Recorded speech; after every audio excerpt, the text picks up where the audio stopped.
Hello students, very good morning, very good afternoon and very good evening to all of you. My name is Vedant and I am from IME chemistry classes. Students, मैं YouTube पे videos को live भी करूँगा और मेरे YouTube videos भी आएंगे. Students, जिन students को कोचिंग अफोर्डेबल प्राइस पे नहीं मिल रहा है, आजकल मार्केट्स में कोचिंग्स का रेट्स बहुत ज़्यादा है. हर कोचिंग इंस्टीट्यूट्स के फीस होते लाख, 2 लाख, 3 लाख. जो मैं यूट्यूब पे पढ़ाऊँगा वही इंस्टीट्यूट में ही पढ़ाया जाता है. तो मैं आपको यहाँ से फ्री ऑफ कॉस्ट पढ़ाऊँगा बच्चों, जिनका कोई प्राइस नहीं ले रहा हूँ मैं. ठीक है बच्चों, तो मैं स्टार्ट करूँगा क्लास 11th का. केमिस्ट्री का 3 पार्ट्स है बच्चों. एक फिजिकल केमिस्ट्री है, दूसरा इनऑर्गेनिक केमिस्ट्री है और third one is organic chemistry. Most important है ऑर्गेनिक केमिस्ट्री. बच्चों को टफ लगता है ऑर्गेनिक केमिस्ट्री, लेकिन मैं आपको ऑर्गेनिक टफ नहीं कराऊंगा, बिल्कुल ऑर्गेनिक को इजी वे में ले जाऊंगा. बिल्कुल बेसिक्स से ऑर्गेनिक स्टार्ट करूंगा मैं, जो हेल्पफुल है क्लास 11th के बच्चों के लिए भी और क्लास 12th के बच्चों के लिए भी. क्लास 12th में ऑर्गेनिक बहुत डिटेल में है, लेकिन बेसिक्स ऑर्गेनिक का क्लास 11th में है. जिन बच्चों को क्लास 12th में ऑर्गेनिक में दिक्कत है, वो बच्चा भी क्लास 11th के ऑर्गेनिक को मेरे यूट्यूब चैनल पे जाके देख सकते हैं. ठीक है बच्चों, तो मैं स्टार्ट करूंगा ऑर्गेनिक केमिस्ट्री. ऑर्गेनिक केमिस्ट्री एक पार्ट ही है, चैप्टर नहीं है ऑर्गेनिक केमिस्ट्री. मैं ऑर्गेनिक केमिस्ट्री को चैप्टर नहीं मानता हूं, तो मैंने ऑर्गेनिक केमिस्ट्री को एक टॉपिक बना रखा है. मैंने हर टॉपिक वाइज मैं आपको ऑर्गेनिक केमिस्ट्री का वीडियोस दूंगा. एटमोस्ट 50 वीडियोस ऑर्गेनिक केमिस्ट्री के होंगे क्लास 11th के.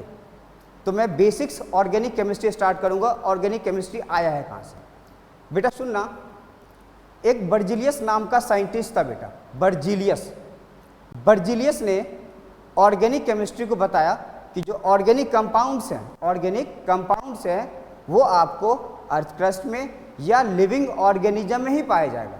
बर्जीलियस का थ्योरी था और बर्जीलियस ने उस थ्योरी का नाम रखा वाइटल फोर्स थ्योरी.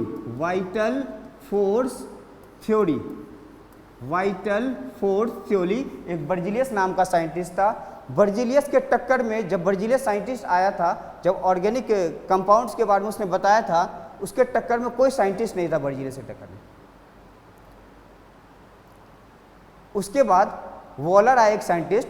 वॉलर ने बोला ये ससुरा कर क्या दिया कि बता रहा है कि लिविंग ऑर्गेनिज्म में ऑर्गेनिक कंपाउंड्स मिलेंगे, अर्थ क्रस्ट में मिलेगा. वॉलर ने क्या किया, बर्जीलियस का थ्योरी फेल कर दिया, जो बर्जीलियस ने वाइटल फोर्स थ्योरी नाम रखा था. वॉलर ने एक्सपेरिमेंट किया लैब में, इनऑर्गेनिक कंपाउंड्स को हीट किया तो उसको एक ऑर्गेनिक कंपाउंड्स मिल गया. तो वॉलर ने क्या हीट किया बच्चा? वॉलर ने हीट किया अमोनियम साइनेट को, NH4CNO. This is ammonium cyanate. This is what? Ammonium cyanate. Wohler ने अमोनियम साइनेट को लैब में हीट किया. ये साइन है हीट का बेटा. किसका साइन है? हीट का. वॉलर ने लैब में अमोनियम साइनेट को हीट किया और उसको क्या मिला? यूरिया मिला. Urea is NH2C double bond O NH2. This is urea और यूरिया एक ऑर्गेनिक कंपाउंड है. तो वहां से बर्जीलियस का थ्योरी क्या हो गया? फेल हो गया.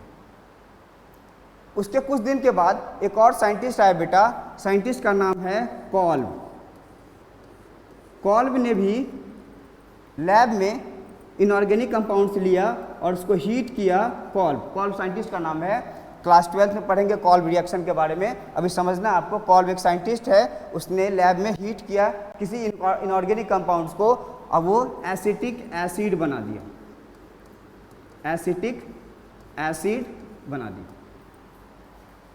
उसके बाद बर्जीलियस का थ्योरी फेल हो गया. बहुत सारे साइंटिस्ट आए, इनऑर्गेनिक कंपाउंड्स को हीट किया और ऑर्गेनिक कंपाउंड्स बना दिया. ठीक है बेटा. उसके बाद क्या हुआ? कुछ एलिमेंट्स आया. अब कौन कौन सा एलिमेंट्स रखा जाएगा ऑर्गेनिक कंपाउंड्स में? एलिमेंट्स याद रखना ध्यान से. एलिमेंट्स है पहला, एलिमेंट्स लिख रहा हूं मैं.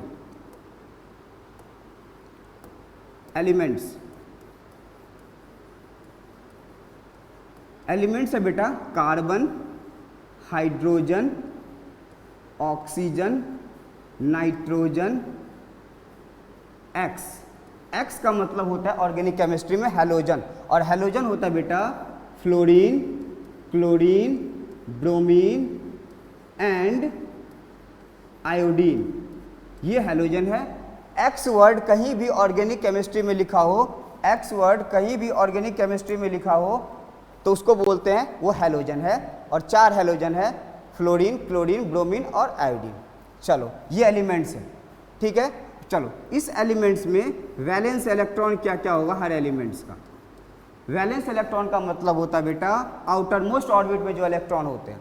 तो कार्बन में 4 वैलेंस इलेक्ट्रॉन होते हैं, हाइड्रोजन में 1 वैलेंस इलेक्ट्रॉन होता है, ऑक्सीजन में 6 वैलेंस इलेक्ट्रॉन होता है, नाइट्रोजन में 5 वैलेंस इलेक्ट्रॉन होता है और हैलोजन में 7 वैलेंस इलेक्ट्रॉन होता है, मतलब एक्स में।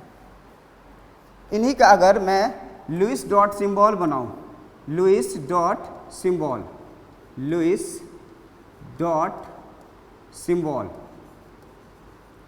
ये लुईस डॉट सिंबल मैं आपको इनऑर्गेनिक का पढ़ाऊंगा बेटा। केमिकल बॉन्डिंग का सीरीज आएगा, बहुत ज़बरदस्त टॉपिक है केमिकल बॉन्डिंग। अगर देखा जाए ना केमिस्ट्री क्लास 11th और 12th, तो chemical bonding plus organic chemistry, इन दोनों को आप 100% कमांड कर लिए ना तो 90% केमिस्ट्री सीख जाओगे आप। तो केमिकल बॉन्डिंग और ऑर्गेनिक मिक्सिंग है टोटल। तो पहले ऑर्गेनिक पढ़ाऊंगा, उसके बाद केमिकल बॉन्डिंग के सीरीज आएंगे, अप टू 30 वीडियोज़ आएंगे केमिकल बॉन्डिंग इसके मेरे। तो लुईस डॉट सिंबल जो कार्बन का होता है बेटा कुछ ऐसा होता है 1 2 3 4। हाइड्रोजन का Lewis dot symbol this is 1। Oxygen का Lewis dot symbol 1 2 3 4 5 this 1 6। Nitrogen का लुईस डॉट सिंबल 1 2 3 4 5। हैलोजन का लुईस डॉट सिंबल 1 2 3 4 5 6 1 7। चलो this is Lewis dot symbol. चलो अब इसका वैलेंसी देखते हैं। वैलेंसी, कार्बन का वैलेंसी होता है बेटा 4, हाइड्रोजन का वैलेंसी 1, ऑक्सीजन का वैलेंसी 2, नाइट्रोजन का वैलेंसी 3 और हैलोजन का वैलेंसी 1। 98% यही एलिमेंट्स दिखेंगे आपको ऑर्गेनिक केमिस्ट्री में। मैं आज बेसिक्स बता रहा हूँ ऑर्गेनिक केमिस्ट्री में क्या क्या यूज होगा। आया कहाँ से था ऑर्गेनिक केमिस्ट्री? बर्जीलियस लाया था। लिविंग ऑर्गेनिज्म ने बोला ऑर्गेनिक कंपाउंड्स मिलेंगे, बर्जीलियस का थ्योरी फेल कर दिया वॉलर ने। वॉलर ने इनऑर्गेनिक कंपाउंड सीड किया लैब में, फिर क्या मिल गया उसको? ऑर्गेनिक कंपाउंड्स मिल गया। तो वहाँ से बर्जीलियस का थ्योरी फेल हो गया। चलो बेटा नेक्स्ट देखते हैं आगे।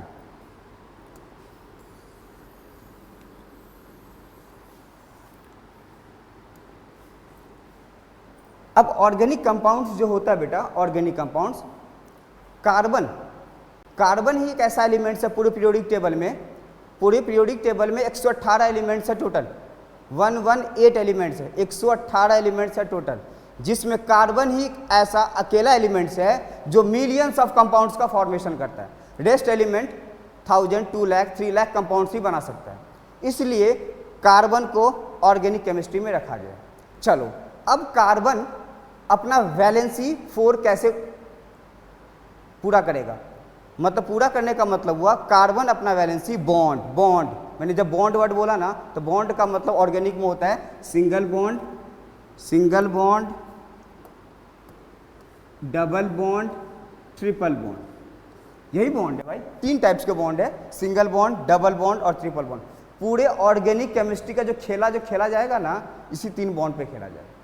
तो कार्बन का वैलेंसी इन 3 बॉन्ड से पूरा होगा और हाइड्रोजन से पूरा होगा। ठीक है, चलो अब ऑर्गेनिक केमिस्ट्री में पहला वर्ड आता है बेटा एल्केन। ये है डबल बॉन्ड का एल्कीन, ट्रिपल बॉन्ड का बेटा एल्काइन। एल्केन सिंगल बॉन्ड का होता है, एल्कीन डबल बॉन्ड का होता है, एल्काइन ट्रिपल बॉन्ड का। ठीक है, चलो आगे चलते हैं नेक्स्ट।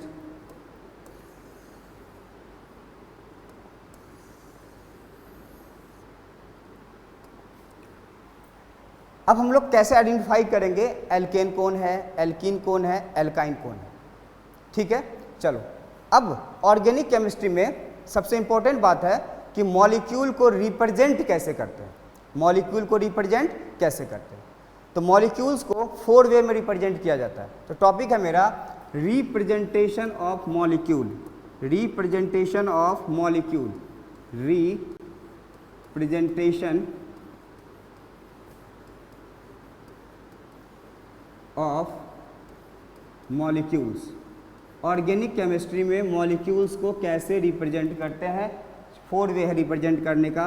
पहला है बेटा मॉलिक्यूलर फार्मूला, मॉलिक्यूलर फार्मूला। दूसरा है बेटा कॉन्डेंस्ड स्ट्रक्चरल फार्मूला। पहला है मॉलिक्यूलर फार्मूला, दूसरा है condensed structure formula, third one is expanded structural formula, expanded structure formula, and most one, fourth, very important for class 11th, bond line notation, bond line notation, bond line notation। इन चारों में सबसे important है, ज़्यादा आपको books में दिखेंगे bond line notation, point number 4 वाला और पॉइंट नंबर 2 वाला कॉन्डेंस्ड स्ट्रक्चर फार्मूला। जो मॉलिक्यूलर फार्मूला होता है बेटा, मॉलिक्यूलर फार्मूला मान लो मैंने लिखा CH4, this is molecular formula.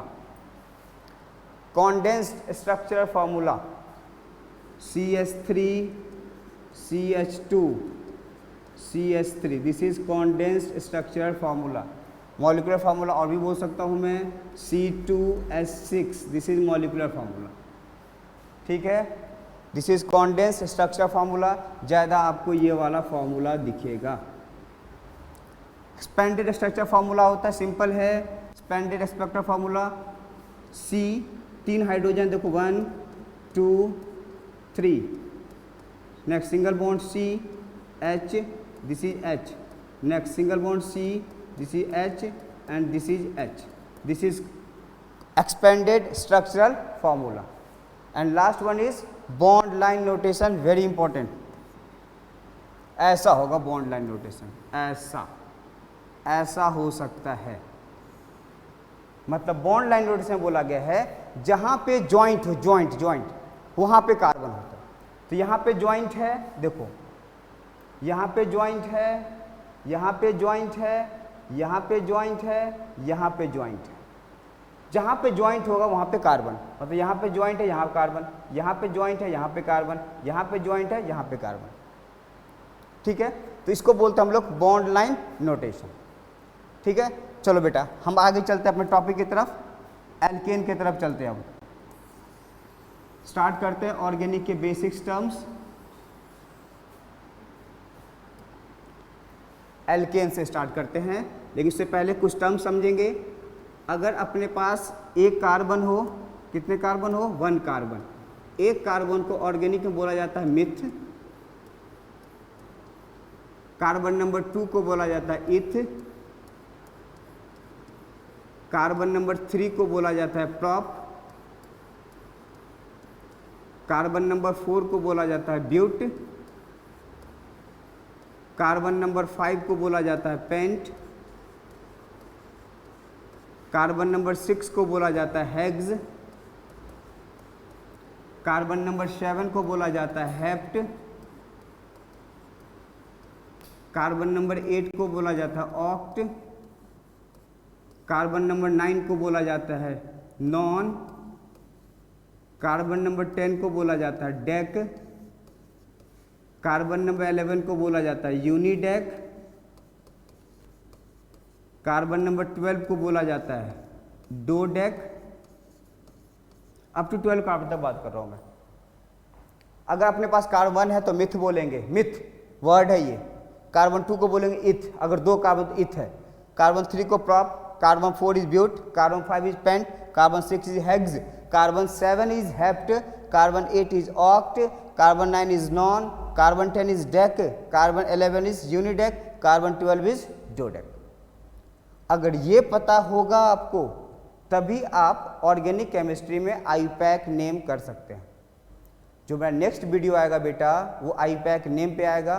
तो बेसिक्स वीडियोस हैं आज, बेसिक्स क्लियर होगा तभी आप नोमेनक्लेचर ऑफ एल्केन कर सकते हैं, nomenclature of alkene and alkyne कर सकते हैं। उसका फंक्शनल ग्रुप के नोमेनक्लेचर देखेंगे, एल्कोहल देखेंगे, एल्डिहाइड देखेंगे, कार्बोक्सिलिक एसिड देखेंगे, कीटोन देखेंगे, ईस्टर देखेंगे, ईथर देखेंगे, एसिड एमाइड देखेंगे, साइनाइड देखेंगे। बहुत सारे फंक्शनल ग्रुप पढ़ाऊंगा मैं, बहुत सारे फंक्शनल ग्रुप है। अब ये बेसिक्स क्लियर हो गए, किन कार्बन को क्या नंबर दिया गया है, अगर ये याद होगा तभी क्वेश्चंस बन पाएगा आपसे। ठीक है बेटा, तो नेक्स्ट चलते आगे बेटा। आप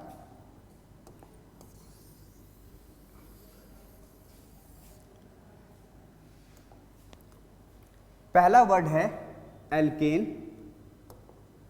अब यहां से आपको ऑर्गेनिक बिल्कुल स्टार्ट है, अब थोड़ा ध्यान से देखना आपको। एल्केन, दूसरा वर्ड है एल्कीन, थर्ड वर्ड है बेटा एल्काइन। चलो alkane, alkene and alkyne. Alkane जो होता है बेटा वो होता है सिंगल बॉन्ड का, alkene double bond, alkyne triple bond.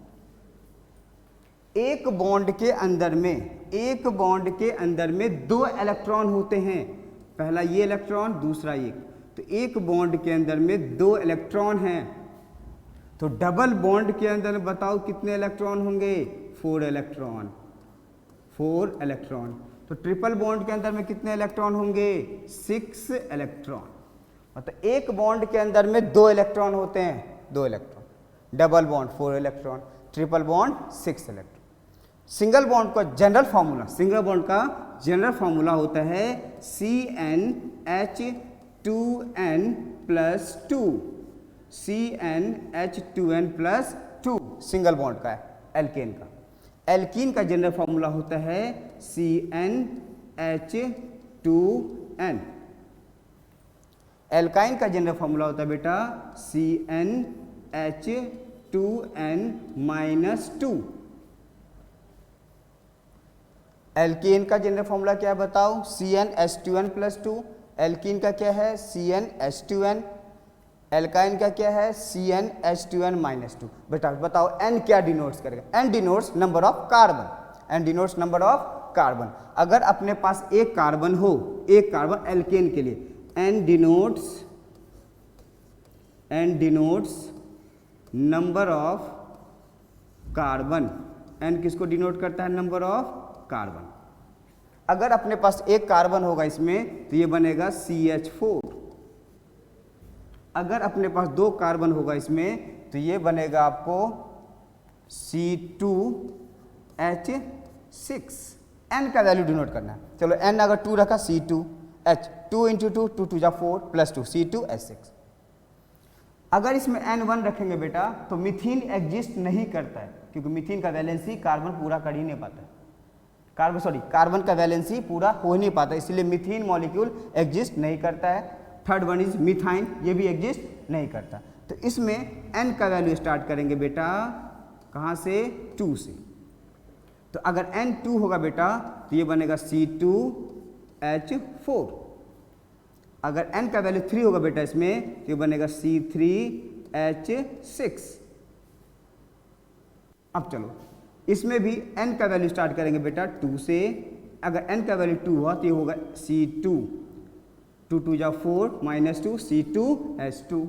अगर n का वैल्यू 3 होगा तो बनेगा C3H, 3 2 6 -2 4 C3H4। चलो तो ये एल्केन था। अगर एक कार्बन होता है तो एक कार्बन को अपन क्या बोलते हैं? मिथ। तो एल्केन है तो मीथेन, एल्केन है तो मीथेन। चलो एल्केन में अगर दो कार्बन है, दो कार्बन को बोलते हैं इथ, ETH, इथ। तो एल्केन में क्या बनेगा? इथेन। एल्कीन का बात करें, दो कार्बन एल्कीन में, दो कार्बन को क्या बोलते हैं? इथ। लेकिन एल्कीन में इन वर्ड है, इन सफिक्स है तो बोलेंगे इथीन। अगर 3 कार्बन हो एल्कीन में तो बोलेंगे प्रोपीन। अगर 4 कार्बन हो एल्कीन में तो बोलेंगे ब्यूटीन। अगर 5 कार्बन हो एल्कीन में बेटा तो बोलेंगे पेंटीन। 6 कार्बन हो एल्कीन में तो हेक्सीन, 7 कार्बन हो एल्कीन में तो हेप्टीन। समझ में आ गया बेटा। नेक्स्ट एल्काइन, एल्काइन में अगर 2 कार्बन, एल्काइन 2 कार्बन इथ तो इथाइन, 3 कार्बन हो तो प्रोपाइन, 4 कार्बन हो तो ब्यूटाइन, 5 कार्बन हो तो पेंटाइन, 6 कार्बन हो तो हेक्साइन। ये वीडियोस क्लास 10th के बच्चों के लिए भी हेल्पफुल है। क्लास 10th में एक chapter carbon and its compound, lecture number 4 तक 10th के बच्चों के लिए भी इंपॉर्टेंट है मेरा वीडियोस।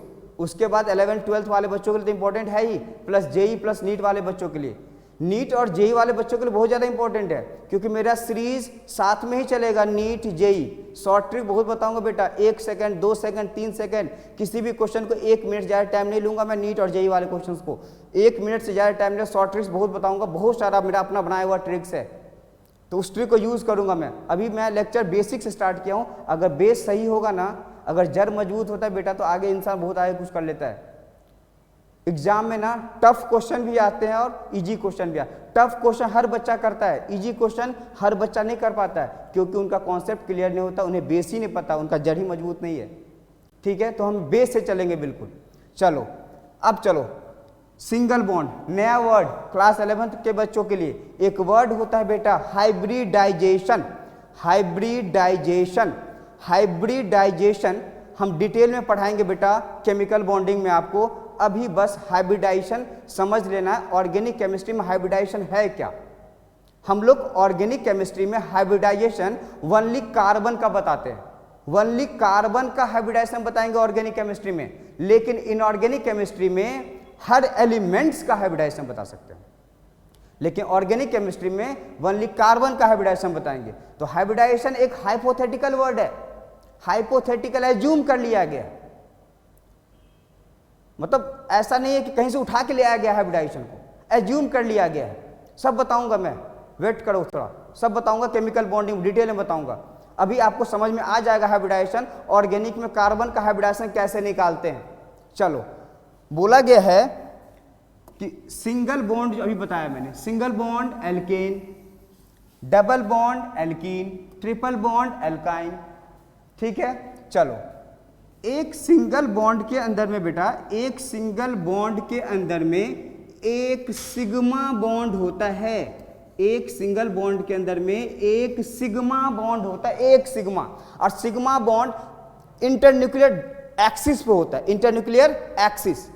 तो एक सिंगल बॉन्ड के अंदर में एक सिग्मा बॉन्ड होगा, एक ही सिग्मा बॉन्ड। डबल बॉन्ड के अंदर में एक सिग्मा और एक पाई बॉन्ड होता है, दिस इज पाई बॉन्ड। बेटा सिग्मा बॉन्ड ना स्ट्रॉन्ग बॉन्ड होता है, और पाई बॉन्ड वीक बॉन्ड होता है। सिग्मा बॉन्ड क्या होता है? स्ट्रॉन्ग। पाई बॉन्ड क्या होता है? वीक। तो सिंगल बॉन्ड के अंदर में आपको एक सिग्मा बॉन्ड दिखेगा, डबल में एक सिग्मा और एक पाई। ट्रिपल बॉन्ड के अंदर में आपको 2 पाई दिखेगा और एक सिग्मा बॉन्ड दिखेगा। याद रखना चीज को, बहुत इंपॉर्टेंट है ये। ऑर्गेनिक केमिस्ट्री आपको समझ में ही नहीं आएगा जब तक आपको सिग्मा पाई समझ में नहीं आ रहा है, तो ऑर्गेनिक केमिस्ट्री समझ में आपको नहीं आएगा। जब मैं जनरल ऑर्गेनिक केमिस्ट्री पढ़ाऊंगा आपको, जीओसी बोलता हूं मैं उसको, मैं ऑर्गेनिक केमिस्ट्री को बुक के नाम से, चैप्टर के नाम से नहीं जानता हूं। मैं ऑर्गेनिक को डिवाइड कर रखा हूं, पहले बेसिक्स, फिर नोमेनक्लेचर, फिर आइसोमेरिज्म, फिर GOC first, then after GOC second. तो जब जीओसी फर्स्ट पढ़ाऊंगा ना, तो सिग्मा पाई का बहुत काम आएगा। जीओसी फर्स्ट का सिलेबस सुन लो बेटा क्या है। Inductive effect, resonance effect, mesomeric effect, resonance same ही है, इलेक्ट्रोमेरिक इफेक्ट, हाइपर कंजुगेशन, सारे इफेक्ट हैं। इलेक्ट्रॉन के इफेक्ट है, इलेक्ट्रॉन का ट्रांसफर होता है, कहीं सिग्मा का ट्रांसफर हो सकता है, कहीं पाई का ट्रांसफर हो सकता है। तो ये समझना बहुत जरूरी है। तो एक सिंगल बॉन्ड के अंदर में एक सिग्मा बॉन्ड, डबल बॉन्ड के अंदर में एक सिग्मा एक पाई, ट्रिपल बॉन्ड के अंदर में 2 पाई एक सिग्मा।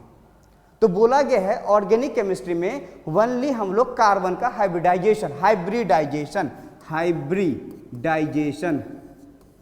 बड़ा इंपॉर्टेंट टर्म है हाइब्रिडाइजेशन। और ये जो हाइब्रिडाइजेशन है ना बेटा, नीट में ना फिक्स है। मैं बोल रहा हूँ वेदांत सर फ्रॉम माइमी, नीट में 2 से 3 क्वेश्चन आएगा हाइब्रिडाइजेशन, आता है हर साल आएगा, चाहे वो जेई हो, क्वेश्चन फिक्स है। नीट में हाइब्रिडाइजेशन क्वेश्चन आएंगे, चाहे वो इनऑर्गेनिक के आए, चाहे वो ऑर्गेनिक के आए। जनरली देखा गया है इनऑर्गेनिक क्वेश्चन आते हैं हाइब्रिडाइजेशन से। अब बहुत सिंपल ट्रिक बताऊंगा इनऑर्गेनिक में हाइब्रिडाइजेशन के। सोच रहा 1 मिनट में क्वेश्चन बनेगा हाइब्रिडाइजेशन का, 1 मिनट से ज़्यादा टाइम नहीं लगेगा आपको, सब अपना बनाया हुआ ट्रिक है। अब बड़ा मस्त टॉपिक है हाइब्रिडाइजेशन। लेकिन अभी ऑर्गेनिक में थोड़ा बेसिक्स हाइब्रिडाइजेशन समझ लेते हैं कि ऑर्गेनिक में कार्बन का हाइब्रिडाइजेशन कैसे देखेंगे अपन।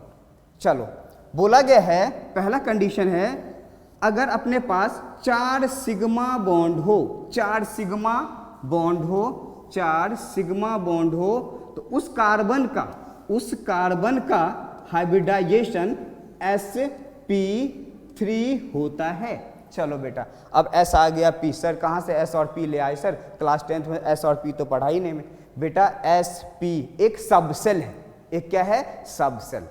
चलो मैं बता देना चाहता हूँ आपको, सबसेल होता है S subshell, P subshell, D subshell, F subshell. S subshell में मैक्सिमम 2 इलेक्ट्रॉन्स आते हैं, P सबसेल में मैक्सिमम 6 इलेक्ट्रॉन, D सबसेल में मैक्सिमम 10 इलेक्ट्रॉन, F सबसेल में मैक्सिमम 14 इलेक्ट्रॉन। बड़ा डिटेल में पढ़ाऊंगा, चैप्टर नंबर 2 है क्लास 11th में atomic structure, that is structure of atom लिखा हुआ एनसीईआरटी में, मैं उसको एटॉमिक स्ट्रक्चर बोलता हूँ। वहाँ सबसेल के बारे में पढ़ेंगे, क्वांटम नंबर पढ़ेंगे ना, एजुमिथल क्वांटम नंबर, वही बताया था सबसेल के बारे में कि S में आप 2 इलेक्ट्रॉन भर सकते हैं, P में मैक्सिमम 6 इलेक्ट्रॉन, D में मैक्सिमम 10, F में मैक्सिमम 14 इलेक्ट्रॉन। ठीक है, चलो मैं अपने टॉपिक की तरफ चल रहा हूँ। 4 sigma bond carbon sp3 hybridised. ठीक है, अगर अपने पास 3 sigma bond comma 1 pi bond, then carbon is sp2 hybridized. If there is 3 sigma bond and 1 pi bond, then carbon is sp2 hybridized in organic chemistry. In organic word बोल रहा हूँ, inorganic नहीं बोल रहा, ऑर्गेनिक वर्ड बोल रहा हूँ मैं, क्योंकि मैं ऑर्गेनिक का सीरीज स्टार्ट किया हूँ।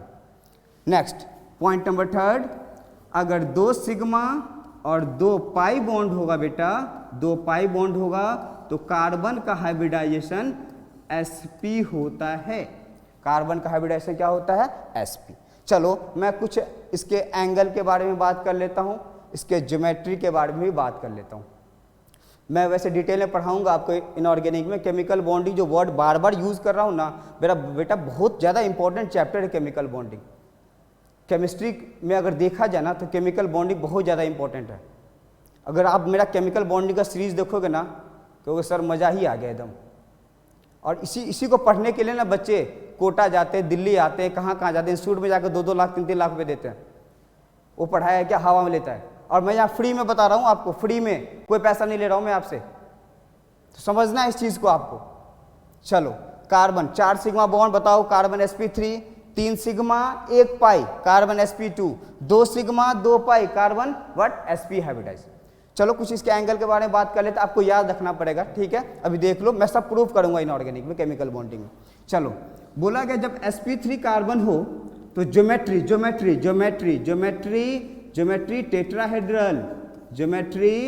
टेट्राहेड्रल होता है sp3 का बेटा। और sp3 का bond angle 109 degree 5 minute, 109 degree 5 minute. sp2 का ज्योमेट्री प्लानर, या बोल सकते हैं ट्राइगोनल प्लानर या प्लानर, दोनों सेम है। और इनके जो बॉन्ड एंगल होते हैं बेटा sp2 का, वो होता है 120 डिग्री। sp का जो बॉन्ड एंगल होता है, sp का जो बॉन्ड एंगल होता है वो होता है 180 डिग्री। sp का बॉन्ड एंगल कितना बेटा, 180 डिग्री। ठीक है, हाँ। और sp का ज्योमेट्री बोल रहा हूँ, लीनियर, आपको क्लियर है? लीनियर मतलब स्ट्रेट लाइन, लीनियर मतलब स्ट्रेट लाइन 180 डिग्री। तो ये कॉन्सेप्ट था हाइब्रिडाइजेशन इन ऑर्गेनिक केमिस्ट्री। चलो मैं फिर से रिकैप कर रहा हूँ, बताओ 4 sigma bond carbon is sp3, 3 sigma bond 1 pi bond carbon is sp2, 2 sigma 1 pi carbon is sp। अगर sp कार्बन है तो ज्योमेट्री लीनियर, अगर sp2 कार्बन है ज्योमेट्री प्लानर या ट्राइगोनल प्लानर, अगर sp3 कार्बन है ज्योमेट्री टेट्राहेड्रल। अभी shape के बारे में बात नहीं कर रहा हूँ, शेप चेंज होता है बेटा, पढ़ाएंगे हम केमिकल बॉन्डिंग में, VSEPR theory, valence shell, electron pair repulsion theory, hybridisation, तो वहाँ ज्योमेट्री शेप में बदल जाता है। लोन पेयर आता है, कोई टर्म है एक लोन पेयर, बड़ा ही इज्जतदार टर्म है, वो बहुत इज्जत दिया जाता है ऑर्गेनिक में। इनऑर्गेनिक और ऑर्गेनिक में लोन पेयर ना हिला देता है पूरा। अगर लोन पेयर समझ में नहीं आया तो ऑर्गेनिक खत्म है आपका, इनऑर्गेनिक तो पूरा खत्म है। बड़ा इंपॉर्टेंट टर्म है लोन पेयर, बड़ा डिटेल में बताऊंगा मैं लोन पेयर क्या है, ऑर्गेनिक में बताऊंगा लोन पेयर में आपको, आगे जाके बताऊंगा कैसा क्या होता है लोन पेयर। ठीक है, चलो कुछ क्वेश्चंस देखते हैं इसमें। ठीक है,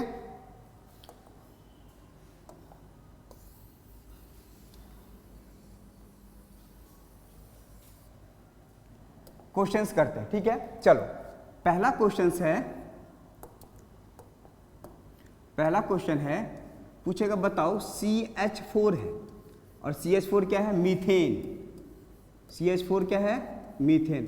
बेटा CH4 का एक और नाम है, मार्सी लैंड में पाया गया था। CH4 मीथेन गैस ना मार्सी लैंड में पाया गया था। मार्सी का मतलब होता है मार्स गैस, मतलब मीथेन को हम लोग मार्स गैस के नाम से ही जानते हैं। तो याद रखना, एक बार नीट में क्वेश्चन आया हुआ था, बड़ा पेचीदा फंसा दिया था इसने यार। मीथेन का दूसरा नाम मार्सी लैंड में पाया गया था, दलदल मिट्टी, इसलिए नाम पड़ा मार्स गैस। तो इस मीथेन में हमें बोलेगा इस मीथेन गैस का हाइब्रिडाइजेशन बताओ, तो बताओ ऑर्गेनिक में हाइब्रिडाइजेशन किसका बताएंगे बेटा, कार्बन का। चलो कार्बन, सबसे पहले स्ट्रक्चर बनाएंगे। कार्बन बनाया, कितने हाइड्रोजन, 4। मीथेन है, इसका मतलब एल्केन है, और एल्केन सिंगल बॉन्ड, एल्केन बोलो सिंगल बॉन्ड। तो बताओ एक सिंगल बॉन्ड H, दूसरा सिंगल बॉन्ड H, तीसरा single bond H and next one single bond H। चलो क्लियर है स्ट्रक्चर। कार्बन में वैलेंसी पूरा करता है, single bond, double bond, triple bond या हाइड्रोजन से। चलो अभी मैंने बताया कि एक सिंगल बॉन्ड के अंदर में एक सिग्मा बॉन्ड, याद करो एक सिग्मा, एक सिंगल बॉन्ड, यहाँ भी एक सिग्मा बॉन्ड, यहाँ भी एक सिग्मा बॉन्ड, यहाँ भी एक सिग्मा बॉन्ड। बताओ टोटल कितना सिग्मा, 4 सिग्मा। अगर 4 सिग्मा बॉन्ड है बेटा तो कार्बन का हाइब्रिडाइजेशन sp3 होता है। तो कितना सिंपल, एक single bond 1 sigma, double bond 1 sigma 1 pi, triple bond pi sigma pi, overall 2 pi 1 sigma. अगर 4 सिग्मा बॉन्ड कार्बन ही sp3, 3 सिग्मा 1 पाई कार्बन ही sp2, 2 सिग्मा 2 पाई 2 पाई और कितने सिग्मा, 2 सिग्मा हो तो कार्बन क्या होंगे, sp हाइब्रिडाइज्ड होंगे। नेक्स्ट क्वेश्चन देखते हैं, CH3 CH2 CH3, ये क्वेश्चन है। पूछेगा बताओ इनका हाइब्रिडाइजेशन क्या होगा। तो अब बच्चा सोचेगा सर आपने बोला कार्बन का हाइब्रिडाइजेशन बताया, हाँ बेटा कार्बन का ही बताया जाएगा। जितना कार्बन होगा, मैंने वर्ड सुना, जितना कार्बन होगा उतने हाइब्रिडाइजेशन निकलेंगे ऑर्गेनिक में। तो बताओ टोटल कितने कार्बन, 3 कार्बन, और ये सबको पता होगा सिंगल बॉन्ड के हैं, और 3 कार्बन को हम लोग बोलते हैं प्रॉप, PROP प्रॉप, और सिंगल बॉन्ड होते हैं एल्केन के। तो अब ये क्या है, प्रोपेन। क्या है ये, प्रोपेन। क्या बोलेंगे, प्रोपेन। ठीक है, तो अब इन पे 3 कार्बन का हाइब्रिडाइजेशन बताना होगा। पहले इस कार्बन का बताना होगा हाइब्रिडाइजेशन, फिर इस कार्बन का बताना होगा, फिर इस कार्बन का बताना होगा। तो हाइब्रिडाइजेशन निकालने के लिए ऑर्गेनिक में स्ट्रक्चर बनाएंगे, स्ट्रक्चर, एक्सपेंडेड स्ट्रक्चरल फॉर्मूला, जो मैंने बताया था स्टार्टिंग में मॉलिक्यूल्स को रिप्रेजेंट कैसे करते हैं। तो एक्सपेंडेड स्ट्रक्चर फॉर्मूला बताएंगे, यहां से कंक्लूड कर लेंगे कार्बन का हाइब्रिडाइजेशन क्या है। चलो इसका स्ट्रक्चर बनाते हैं। कार्बन, इसके पास 3 hydrogen, 1 2 and this one is 3। Carbon 1, this one is 2, this one is 1, this one is 2 and this one is 3। देखो CH3 CH2 CH3, this is expanded structure formula, this is expanded structure formula and this is condensed structure formula. तो condense formula दिया होगा उसको expanded में change कर लेंगे और hybridisation check कर लेंगे। चलो पहले हमें इस कार्बन का चाहिए। चलो ये कार्बन इससे ही बॉन्ड बना रहा है और इससे ही बॉन्ड बना रहा है। बेटा ऑर्गेनिक में ना कार्बन कार्बन में सेल्फ लिंकिंग होता है, उसी को हम लोग बोलते हैं कैटेनेशन। क्या बोलते हैं? कैटेनेशन। मतलब कार्बन कार्बन कैसा लिंकिंग होता है? कार्बन कार्बन कार्बन कार्बन, इस टाइप के प्रॉपर्टीज को बोलते हैं हम लोग कैटेनेशन। मतलब self linking of carbon, self linking of carbon is called catenation. तो बताओ, ये कार्बन इधर भी बॉन्ड बना रहा है और इधर भी बॉन्ड बना रहा है, इसका मतलब ये कार्बन इधर ही बॉन्ड बना रहा है और इधर ही बॉन्ड बना रहा है। इस कार्बन में एक सिग्मा बॉन्ड ये है, इस कार्बन में एक सिग्मा बॉन्ड ये है, इस कार्बन में एक सिग्मा बॉन्ड ये है और एक सिग्मा बॉन्ड ये, टोटल 4 सिग्मा बॉन्ड है। इस कार्बन में 4 सिग्मा है बेटा, इसका मतलब ये कार्बन sp3। नेक्स्ट इस कार्बन को चेक करो, 1 सिग्मा 2 सिग्मा 3 सिग्मा। देखो ये कार्बन इधर ही बॉन्ड बना रहा है, इसका मतलब इस कार्बन का ये सिग्मा काउंट होगा क्योंकि ये कार्बन इधर ही बॉन्ड बना रहा है ना, इसलिए कार्बन में 4 सिग्मा है, ये भी कार्बन sp3। सेम कंडीशन का 1 2 3 and this one is 4। Self linking है यार, कार्बन कार्बन में सेल्फ लिंकिंग होता है, कैटेनेशन शो करता है, इसलिए इस कार्बन का भी हाइब्रिडाइजेशन क्या हो गया बेटा? sp3। क्लियर हो रहा है हाइब्रिडाइजेशन? चलो नेक्स्ट देखते हैं आगे। नेक्स्ट क्वेश्चंस करा रहा हूँ मैं 3-4 क्वेश्चंस और फिर मैं आगे नेक्स्ट बेसिक्स बताऊंगा क्या क्या होता है। नोमेनक्लेचर करने के लिए बहुत सारा बेसिक्स समझना होगा पहले आपको, नहीं तो नोमेनक्लेचर समझ में नहीं आएगा। बुक्स में ना बहुत सारा रूल्स लिखा हुआ है नोमेनक्लेचर करने का। यार ये फालतू का रूल है यार, मैं ज़्यादा रूल नहीं बताता हूँ। मेरे पास ना अभी बोल रहा हूँ मैं, जब स्टार्ट करूँगा एल्केन ना बोलोगे सर स्वाद आ गया एल्केन में, मतलब स्वाद का मतलब ये होता है ना, मेरे पास ना 2 से 3 रूल है। बुक्स में आप पढ़ने लग जाओगे तो 50 रूल मिलेंगे। और ये फालतू के जितने यूट्यूबर है ना पागल बनाते हैं, सोच रहा यूट्यूब पर वीडियो मतलब जो क्या कहते हैं रूल्स को पूरा लिख ही देता वो। यार रूल्स लिखने से क्या होता है? एक चीज़ बताओ, ऑर्गेनिक केमिस्ट्री ना बेटा एक मैथ्स की तरह है। मैथमेटिक्स में अगर आप एक क्वेश्चन बनाए ना तो उससे कॉन्सेप्ट क्लियर नहीं होगा। प्रैक्टिस, तो एक क्वेश्चन के लिए आपको 100 क्वेश्चन बनाने होते हैं। तो ऑर्गेनिक केमिस्ट्री में एक क्वेश्चन बनाने से कॉन्सेप्ट क्लियर नहीं होता है, कभी क्लियर नहीं होगा। मैं तो क्वेश्चन का भरमार लगा दूंगा यूट्यूब पे, आप देखते जाओ ना। जैसे टॉपिक एल्केन एल्कीन एल्काइन, और सर मजा आ रहा है, अब बहुत ज़्यादा समझ में आ रहा है ऑर्गेनिक, पहले कभी समझ में नहीं आ रहा था, बड़ा टफ लग रहा था। क्लास 12 के बच्चे तो बोले हाँ अब मजा आ रहा है। चलो नेक्स्ट क्वेश्चन देखते हैं हाइब्रिडाइजेशन पे। क्वेश्चन है बेटा नेक्स्ट, CH3 COOH। चलो COOH कार्बोक्सिलिक एसिड है, फंक्शनल ग्रुप है बेटा, कार्बोक्सिलिक एसिड है, this is functional group. Functional group class 10 में पढ़ा होगा, फंक्शनल ग्रुप है ये, ठीक है। इसमें 2 कार्बन इथेनोइक एसिड है, डिटेल में पढ़ाऊंगा कार्बोक्सिलिक एसिड का नोमेनक्लेचर, बड़ा मजा आएगा इसमें। एसिड में बहुत सारे नाम बताता हूँ, एक नाम नहीं, एक नाम का 4 नाम भी बताऊंगा मैं कैसे लिखते हैं एसिड्स में, ठीक है। अभी तो मैं आपको बेसिक्स बता रहा हूँ हाइब्रिडाइजेशन निकालने के लिए। चलो स्ट्रक्चर बनाएंगे, एक्सपेंडेड स्ट्रक्चर फॉर्मूला देखो इसका, carbon 3 hydrogen 1 2 and this one is 3। चलो नेक्स्ट कार्बन, चलो बेटा आप समझना है, ऑर्गेनिक बोला गया है कि कार्बन हो और ऑक्सीजन हो, तो एक कार्बन एक ऑक्सीजन के साथ डबल बॉन्ड बनाएगा, याद रखना है चीज को। एक कार्बन एक डबल बॉन्ड के साथ, एक कार्बन एक ऑक्सीजन के साथ डबल बॉन्ड बनाएगा। तो यहाँ पे एक कार्बन एक ऑक्सीजन के साथ डबल बॉन्ड बना लिया, नेक्स्ट ऑक्सीजन O और H बच गया, याद रखना इस चीज को। तो हम लोग कार्बोक्सिलिक एसिड को ऐसे भी लिख सकते हैं, C double bond OH, this is also a carboxylic acid and this is also a carboxylic acid. चलो इनका हाइब्रिडाइजेशन देखते हैं, इस कार्बन का चेक करते हैं पहले हाइब्रिडाइजेशन। चलो 1 sigma 2 sigma 3 sigma 4 sigma, this carbon is sp3 hybridize. यार याद हो गया होगा, 4 सिग्मा बार बार आ रहा है। चलो इस कार्बन में double bond double bond double bond, 1 sigma 1 पाई, 1 सिग्मा 1 पाई, फिर यहाँ पे 1 सिग्मा बॉन्ड। तो देखो ये कार्बन इसे बॉन्ड बना रहा है, 1 सिग्मा 2 सिग्मा 3 सिग्मा और 1 पाई, तो ओवरऑल क्या हो गया 3 सिग्मा और 1 पाई, कार्बन क्या हो गया बेटा sp2 हाइब्रिडाइज्ड हो गया।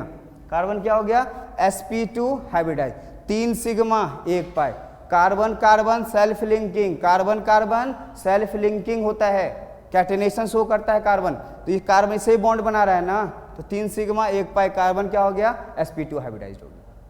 चलो एक लास्ट क्वेश्चन करते हैं, इस पे थोड़ा और कॉन्सेप्ट क्लियर हो जाएगा। लास्ट क्वेश्चन है मेरा, इस पे देखना, CH3 CH3CN, बहुत मजेदार क्वेश्चन है। CH3CN, बेटा CN भी एक फंक्शनल ग्रुप है, पढ़ाऊंगा सब, थोड़ा टाइम दो, सब पढ़ाऊंगा। CN भी एक फंक्शनल ग्रुप है, साइनाइड है, साइनाइड बोलते हैं CN को, ठीक है। और ऑर्गेनिक को बोला गया कार्बन और नाइट्रोजन में ट्रिपल बॉन्ड बनता है, कार्बन और नाइट्रोजन में ट्रिपल बॉन्ड, कार्बन और ऑक्सीजन में डबल बॉन्ड, ठीक है। चलो स्ट्रक्चर बनाएंगे इसका, expanded structure formula, CH, this is H, this is H, C triple bond N। इनका हाइब्रिडाइजेशन बताएंगे, देखो चेक करो कितना सिग्मा है बेटा, 1 2 3 4, तो इस कार्बन का हाइब्रिडाइजेशन हो गया sp3। चलो इस कार्बन का चेक करो, triple bond 2 pi 1 sigma, 2 pi 1 sigma, pi sigma pi, check करो देखो 2 पाई 1 सिग्मा, तो ओवरऑल कितना सिग्मा कितना पाई, 2 सिग्मा एंड 2 पाई। तो इस कार्बन को बोलते हैं sp हाइब्रिडाइज्ड है। और जो sp हाइब्रिडाइज्ड होता है उसका शेप या सॉरी उसका ज्योमेट्री कैसा होता है, sp का लीनियर, कैसा होगा, लीनियर मतलब straight line, bond angle 180 degree, bond angle 180, bond angle बड़ा डिटेल में पढ़ाऊंगा इनऑर्गेनिक में, याद रखना चीज को, बॉन्ड एंगल 180 डिग्री, ठीक है। चलो तो ये था बेसिक्स बेटा hybridization in organic chemistry, hybridization in organic chemistry. चलो कुछ आज सब्स्टिट्यूएंट्स के बारे में बात कर लेते हैं जो एल्केन में यूज होगा, एल्कीन में, एल्काइन में, जब हम लोग नोमेनक्लेचर करेंगे। सब्स्टिट्यूएंट समझना इस बात को, जैसे मान लो एक क्लासरूम में 10 बच्चे बैठे हुए हैं और उस 10 बच्चों में से एक बच्चे को मैंने बाहर निकाल दिया, जिस बच्चे को बाहर निकाला जाता है ना वो बनता है सब्स्टिट्यूएंट। और कभी भी हम लोग किसी का आईयूपैक नेम लिखते हैं ना तो पहले सब्स्टिट्यूएंट को लिखते हैं जिसको निकाला गया, और मेन चेन क्लासरूम बनता है जितने बच्चे हो गए रह गए क्लासरूम में। मान लो 10 बच्चे हैं, एक चला गया तो 9 बच्चा बच गया, तो 9 बच्चा जो बचा ना बेटा, जो 9 स्टूडेंट्स बचे हैं वो क्या बना, मेन चेन, और रेस्ट वाला क्या बना, सब्स्टिट्यूएंट। तो आज सब्स्टिट्यूएंट को देखते हैं क्यों निकाला जाता है। हाइड्रोजन को निकाला जाता है, एक ही हाइड्रोजन को निकाला जाता है, 2 हाइड्रोजन को कभी नहीं, 3 को नहीं, 4 को नहीं, 5 को नहीं, एक हाइड्रोजन को। चलो देखते हैं पहला सब्स्टिट्यूएंट क्या है। एल्केन का चेक करते बेटा, एल्केन ध्यान समझना, बहुत इंपॉर्टेंट टर्म है ये एल्केन। एल्केन से अगर एक हाइड्रोजन को रिमूव कर दिया जाए, देखो बेटा ऑर्गेनिक में अगर ऐसे लिखूं ना इसका मतलब निकल रहा वो बाहर, ये इस वर्ड का मतलब निकल रहा बाहर। तो एक हाइड्रोजन को निकाल दिया जाए तो ये बन जाता है एल्काइल ग्रुप। क्या बन जाता है, एल्काइल ग्रुप। तो ऑर्गेनिक में अगर एल्केन में अगर एक हाइड्रोजन को निकाल दिया जाए तो क्या बनेगा, एल्काइल ग्रुप। तो मानो एल्केन लिया मैंने CH4 दिस इज मीथेन। चलो मीथेन से अगर एक हाइड्रोजन को निकाल दे, चलो ये क्या बन गया, CH3। कार्बन का वैलेंसी पूरा नहीं हुआ, कार्बन को 4 चाहिए वैलेंसी, तो यहाँ एक फ्री बॉन्ड डाल दिया, and this one is methyl, this one is methyl. और ये एक सब्स्टिट्यूएंट के तरह यूज किया जाता है। अभी बताया था ना मैंने, अगर क्लास में 10 बच्चे हैं, एक को बाहर निकाल दिया, and that student is substituent. तो मिथाइल क्या है, सब्स्टिट्यूएंट। सब्स्टिट्यूएंट कैसे बना, एक हाइड्रोजन को निकालने के बाद। नेक्स्ट देखो C2H6, this one is ethane. अब इस इथेन से एक हाइड्रोजन निकालना है, चलो एक हाइड्रोजन निकाल दिए बाहर, तो ये कैसा बन जाएगा, देखो C2H5 and this one is what, ethyl.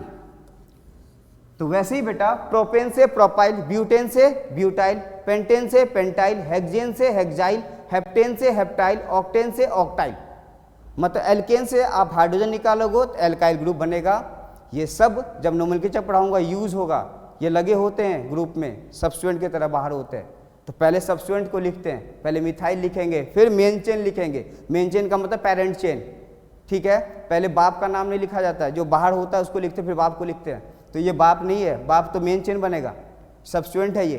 तो पहले सब्स्टिट्यूएंट लिखेंगे, फिर पेरेंट चेन को लिखेंगे, ठीक है। तो ये एल्केन के लिए था। Next one is alkene. Alkene से भी हाइड्रोजन को रिमूव किया जाता है। अभी बताया था एल्कीन डबल बॉन्ड का होता है। एल्कीन के अंदर डबल बॉन्ड के अंदर एक सिग्मा और एक पाई बॉन्ड होता है, एक सिग्मा और एक पाई बॉन्ड होता है। तो मान लो एल्कीन है कोई, इस एल्कीन से अगर हाइड्रोजन निकाल दें तो ये बन जाता है एल्कीनाइल, एल्कीनाइल, एल्कीनाइल ग्रुप बोलते हैं। सबसे मजे की बात है ऑर्गेनिक में ना वॉवेल याद रखना पड़ेगा। कभी कभी होता है ना, यूज होता है वॉवेल। अगर ऑर्गेनिक में कंटिन्यूस 2 वॉवेल आ जाए ना बेटा, तो फर्स्ट वॉवेल को कट किया जाता है। तो याद रखना ऑर्गेनिक में जो वॉवेल हैं ए, ई, आई, ओ, यू एंड वाई। इंग्लिश में वॉवेल नहीं माना गया वाई को, लेकिन ऑर्गेनिक में वाई वॉवेल है।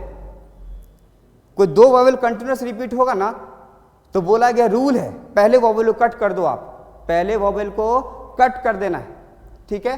तो एल्कीन से अगर एक हाइड्रोजन निकालेंगे तो एल्कीनाइल, मानो एल्कीन क्या है, देखो एल्कीन का मतलब डबल बॉन्ड 2 कार्बन लिया, देखो C double bond C, alkene.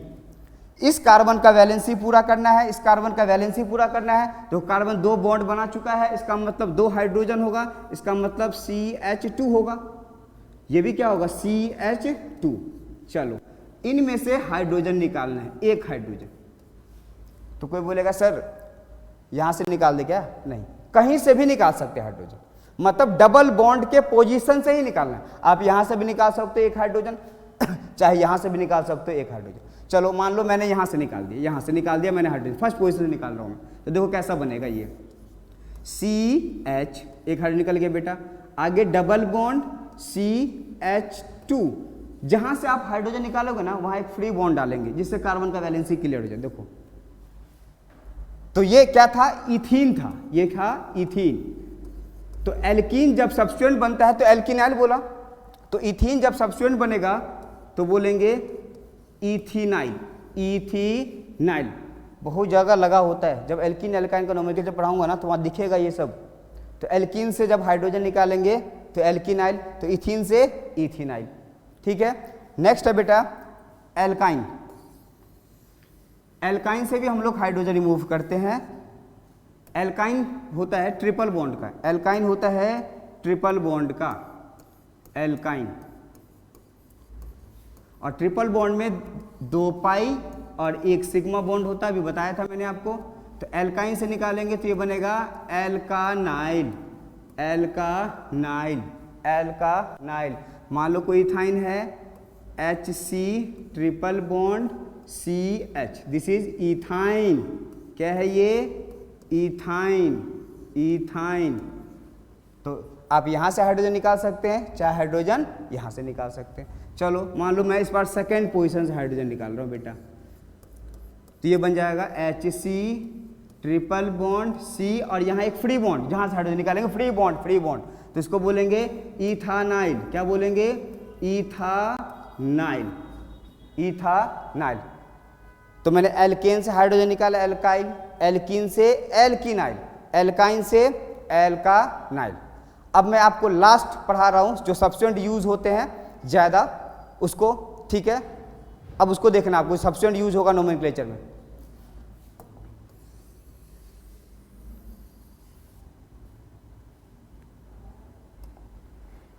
मान लो अपने पास एक प्रोपेन है, एक क्या है, प्रोपेन।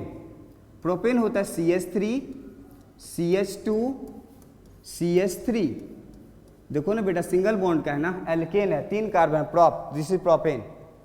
तो इस प्रोपेन से अगर हम इस फर्स्ट पोजीशन से हाइड्रोजन को निकालें,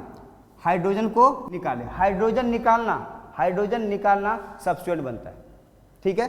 तो फर्स्ट पोजीशन से हाइड्रोजन को निकालेंगे तो कैसा बनेगा, CH3, CH2, CH2, जहां से निकाला बेटा वहां पे फ्री बॉन्ड, तो इनको बोलते हैं N।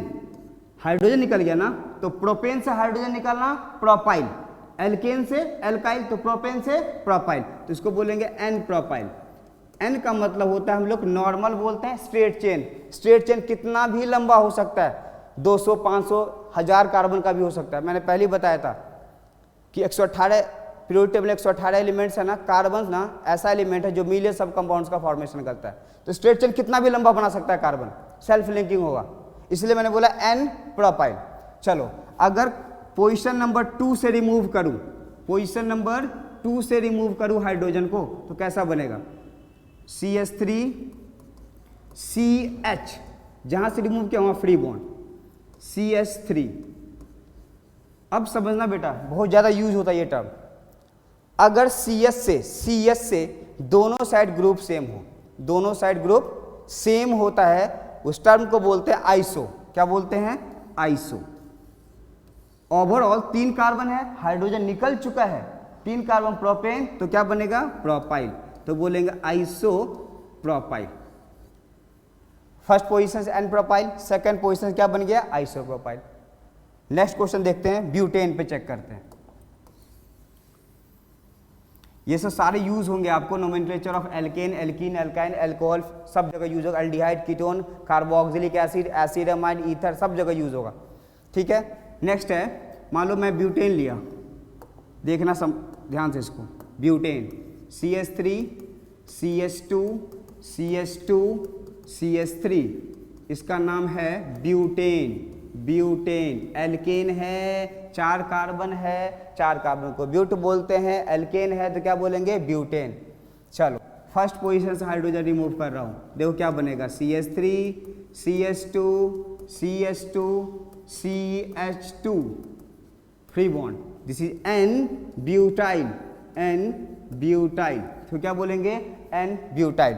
अगर पोजीशन नंबर 2 से रिमूव करूं, पोजीशन नंबर 2 से देखो CH3 CH2 CH free bond CH3, बेटा अब यहां नाम अलग हो जाएगा। आपको मैंने प्रोपेन में बताया था, अगर CH से, ध्यान समझ, CH से दोनों साइड ग्रुप सेम हो तो आइसो। अब यहां देखो CH से एक side methyl, methyl CH3 is what? Methyl, और CH से एक साइड है CH3 CH2 and this is what? Ethyl. तो अगर CH से दोनों साइड ग्रुप अलग अलग होगा, उस टर्म को बोलते हैं सेकेंडरी। क्या बोलते हैं? सेकेंडरी। ओवरऑल ये बन जाएगा सेकेंडरी, 4 कार्बन है तो बोलेंगे सेकेंडरी ब्यूटाइल, सेकेंडरी ब्यूटाइल। अगर CH से दोनों साइड ग्रुप डिफरेंट हो, that one is secondary butyl. अगर CH से दोनों ग्रुप सेम हो तो उसको बोलते हैं आइसो। ठीक है, हाइड्रोजन रिमूव करना सब्स्टिट्यूएंट बनता है, हाइड्रोजन रिमूव करना सब्स्टिट्यूएंट बनता है। तो ये था बेटा बेसिक्स मेरा। नेक्स्ट क्लास मेरा स्टार्ट होगा lecture number 2, nomenclature of alkene. उसके बाद एल्कीन एंड एल्काइन सीरीज में चलेगा, 60 वीडियोस आएंगे मेरे क्लास 11th के, ऑर्गेनिक के, पूरा सीरीज चलेगा बिल्कुल। साथ में नीट का भी चल रहा है, जेई का भी चल रहा है। ऐसा नहीं मैं ओनली 11th के लिए बना रहा हूँ, सब के लिए साथ में बना रहा हूँ। बिल्कुल बेसिक से स्टार्ट किया हूँ मैं, जड़ से स्टार्ट किया हूँ मैंने स्टार्टिंग में बोला था एग्जाम में ना टफ क्वेश्चन हर बच्चा कर लेता है, इजी क्वेश्चन सब बच्चा नहीं कर पाता है, क्योंकि उनका बेसिक्स क्लियर नहीं होता है। Thank you very much.